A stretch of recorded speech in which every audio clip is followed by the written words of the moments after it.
taliyaha aaga bariga ciidanka qaranka Jamhuuriyadda Somaliland Sareeye Guuta Cali Barre ayaa maanta magaalada Laascaanood oo baryahanba u joogay howlaha gurmadka nabadeynta ee beelaha koonfurta gobolka Sool kula hadlay warbaahinta qaranka Jamhuuriyadda Somaliland ee gobolka Sool isagoo sheegay in qodobadii dhawaan ee xukuumaddu ay ka soo saartay dirirta labada beelood ay fuleen wuxuuna mahadnaq ballaaran u soo jeediyay cuqaasha iyo waxgaradka deegaanadaasi dharkeengeeya iyo saxdheer oo ay sheegeen si mug iyo miisaan leh u soo dhaweeyeen ciidamada qaranka ee jiidaasi bismillaah saaka waxaan doonayaa inaan iftiimino waatii alka yimaadeen gobolkan Sool wafdi badan oo wasiiradii ugu miisaan weyn ee Somaliland ay ka mid yihiin wax laga soo saaray qodobadaas soo jeedadu ahayd in lagu soo afjaro dirirtii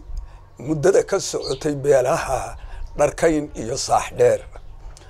marka qodobada waxa ugu muhiimsanaa in ciidamada qaranku tagaan meesha la yiraahdo dharkayn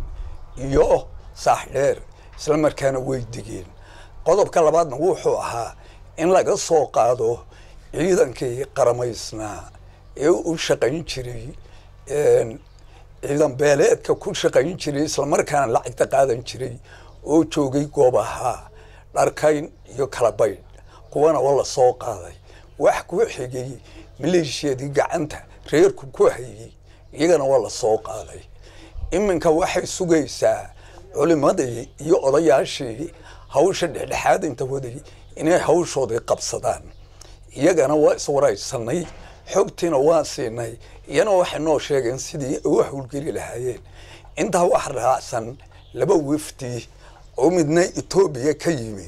oo barasaabkii wardheer hogaaminayay midna Laascaanood ka tigi oo barasaabka Laascaanood gobolka Sool iyo saraakiisha jiida hore ay ku kulmeen saxdheer iyo dharkayn taasoo lagaga wada hadlayay nabadgelyada jaarnimada iyo sidii looga wada shaqayn lahaa xaaladaha halka ka jira iyagana afkarasho fiican ayaa maxay ahayd la isku afkartay si fiican ayaa looga soo dhaweeyo aad iyo aad waliba u mahadnaqayna bulshada joogta halkaas ee deegaanka marka horena daawilba ciidanku waxa joogeen dhumay